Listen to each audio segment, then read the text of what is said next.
السلام عليكم.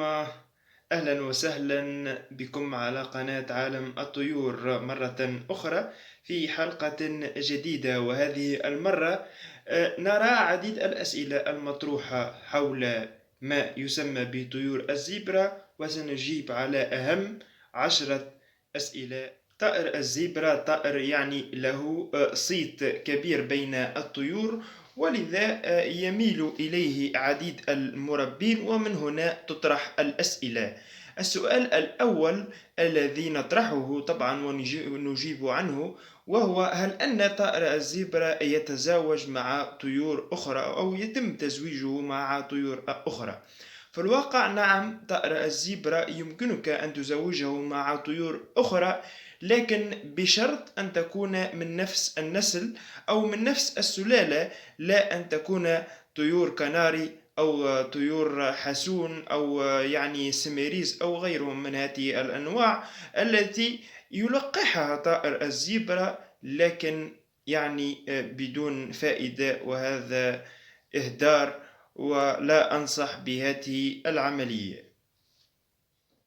السؤال الثاني: في أي فصل يعني من الفصول تبيض طيور الزيبرا؟ في الواقع طيور الزيبرا تبيض طوال العام أو تتزاوج طوال السنة، لكن أفضل فصل لتزويج الطيور أو الإنتاج من طيور الزيبرا هو فصل الربيع. وهنا في تونس دائما نتعمد تزويج الطيور في شهر مارس لإنتاج فراخ جيد. السؤال الثالث، وهو سؤال يكثر يعني فيه الجدل بين المربين، وهو: ما هو الأفضل، تربية الزيبرا بشكل فردي أو تربية الزيبرا في جماعات، أو بالأحرى تربية الزيبرا يعني في الأقفاص كل زوج على حذاء، أو في جماعات ويشترط ذلك أن يكون في مساحة واسعة، لأننا نعرف أن طائر الزيبرا يحب الأماكن الواسعة للعيش فيها والإنتاج أكثر طبعا. وكما قلنا يكثر الجدل بين المربين في هذا الموضوع، ونجيب على هذا السؤال ونقول أن من الأفضل أو من رأيي تربية الزيبرا في الجماعات، لكن هنا المستمع يقول: لماذا؟ تربية الزيبرا في جماعات هي لها يعني فائدة وسلبيات، ولم نتطرق إلى هذا، لكن من أهم إيجابياتها أن الفرخ يظهر يعني قوي، لأنه يتحرك في المساحة الواسعة التي يعني تخصصها للطيور. أما داخل القفص فلم يجد مكان يتحرك فيه، وهنا سيظهر الفرخ ضعيف أو الطائر يعني ضعيف حتى يعني بدنيا. وهذه من الأشياء التي تجعلنا ننتج في الجماعات ونتفادى الإنتاج من طيور الزبرة في الأقفاص، وأيضا الإنتاج في الجماعات يكون الفراخ أكثر والبيض أكثر بكثير. السؤال الرابع: ما هي أكثر طفرة من الطفرات في طيور الزيبرا؟ يعني ما هي أكثر طفرة إنتاج من كل طفرات طيور الزيبرا؟ نعلم أن أول طفرة تم اكتشافها في طيور الزيبرا هي طفرة الزيبرا الرمادي أو الزيبرا العادي، كما يظهر هنا على الشاشة شكل الذكر وشكل الأنثى، وهو الزيبرا العادي. وأنصح بتربية الزيبرا العادي خاصة بالنسبة لكل مربي مبتدئ أو أول مرة يريد البداية يعني في مشروع تربية طيور الزيبرا، لأن تربية هذه الطفرة ليست بالصعبة، لأن المربي المبتدئ تكون بالنسبة إليه عديد الأسرار الغامضة في عالم الطيور، وقد لا ينتج من هذه الطيور الزيبرا إن ربى طفرات أخرى، لكن إن بدأ بهذه الطفرة سيكون مشروعه ناجح بإذن الله. السؤال الخامس: كم تبيض أنثى الزيبرا في العش الواحد؟ ليس كم تبيض في السنة، لا. السؤال: كم تبيض أنثى الزيبرا في العش الواحد؟ في الواقع يقول العلماء أن أنثى الزبرة تبيض من 3 بيضات إلى 7 في حالات نادرة، لكن ما أراه أو حسب تجربتي المتواضعة في تربية طيور الزبرة أن أنثى الزبرة تبيض من بيضتين حتى 5 أو 6 بيضات في حالات النادرة، لأن عندما أمدكم بالمعلومة حسب تجربتي أفضل من المعلومة التي أراها في صفحات الفيسبوك والتي أراها في في جوجل أو يوتيوب من قنوات أخرى. السؤال السادس: متى يلقح ذكر الزبرة أنثاه؟ يعني في أي وقت، في النهار يلقح ذكر الزبرة الأنثى. وقد سبق وتحدثنا في هذا الموضوع في فيديو سابق، وستجدون الرابط أسفل الفيديو، لكن سأفسر لكم وسأوضح متى يلقح طائر الزبرة أنثاه.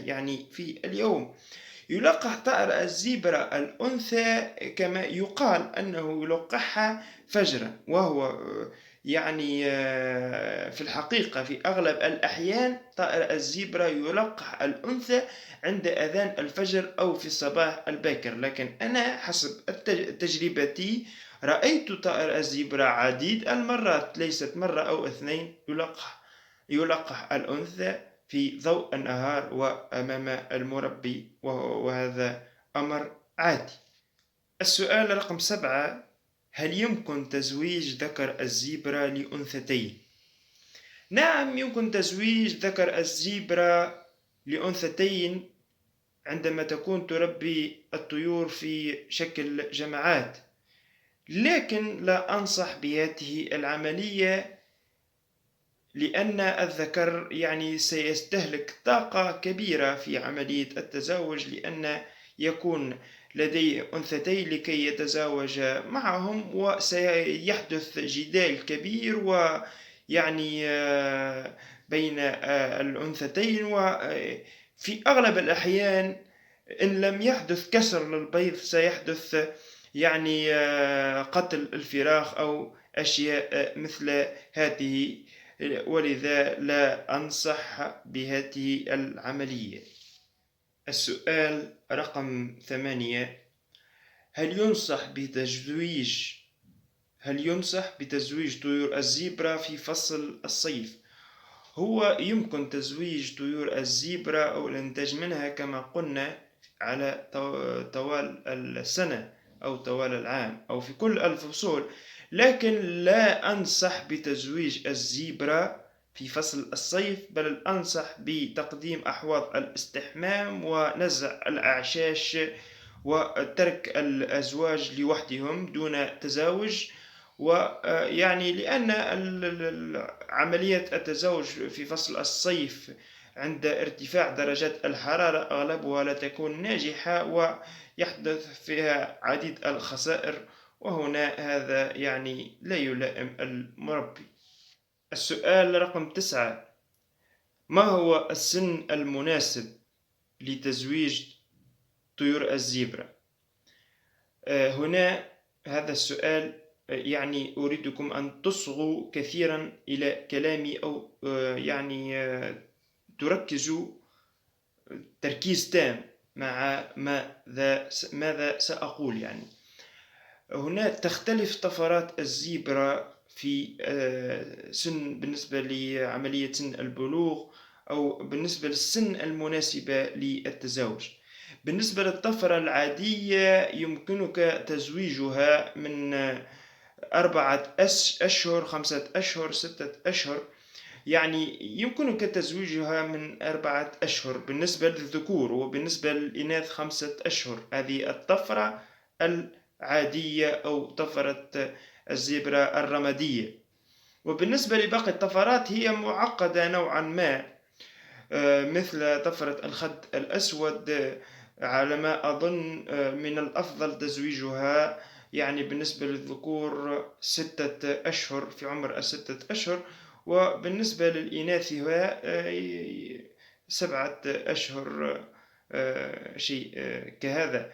لكن الأهم هي الطفرة الرمادية أو الطفرة العادية، يتم تزويجها من الأفضل في عمر 4 أشهر فما فوق بالنسبة للذكور، وفي عمر 5 أشهر بالنسبة للإناث. السؤال الأخير: هل ينصح بتزويج طفرات الزيبرا من بعضها البعض؟ في الواقع أنا لا أنصح المربين بهذه العملية، لكن التربية الجماعية يكون صعب فيها التفريق في بعض الأحيان ما بين الفراخ التي تظهر من كل عش، وهنا يتم الخلط بين الطفرات. وهنا يعني عندما تبيع الطيور في السوق أو تعرض الطيور للبيع لا تستطيع تسمية الطفرة. وهنا يعني يميل المربي إلى التربية الفردية، لأن في التربية الفردية لطيور الزيبرا أو كل زوج على حذاء يتم فرز كل فراخ من أي عش تأتي، ويعني يعرف كل طفرة على حذاء. وهنا في التربية الجماعية يحدث إشكال الخلط بين الطفرات، وهذا لا أنصح به. حاولوا أن تربي الزيبرا في شكل جماعات، لكن في نفس الوقت حاولوا أن تفرقوا بين الطفرات لكي لا يحدث الخلط. وهنا يعني هذا هو السؤال الأخير، وهذه هي نهاية الحلقة وختامها مسك بحول الله. وأتمنى أن هذه الأسئلة أو هذه الحلقة كانت مفيدة لكم، وأتمنى أن تشتركوا في القناة. طبعا أن هذه القناة ينال إعجابكم محتواها، وأتمنى المتابعة، وأتمنى أنت صديقي أن تكون متابع وفي لهذه القناة، وسأسعى جاهدا لتطويرها مع الوقت.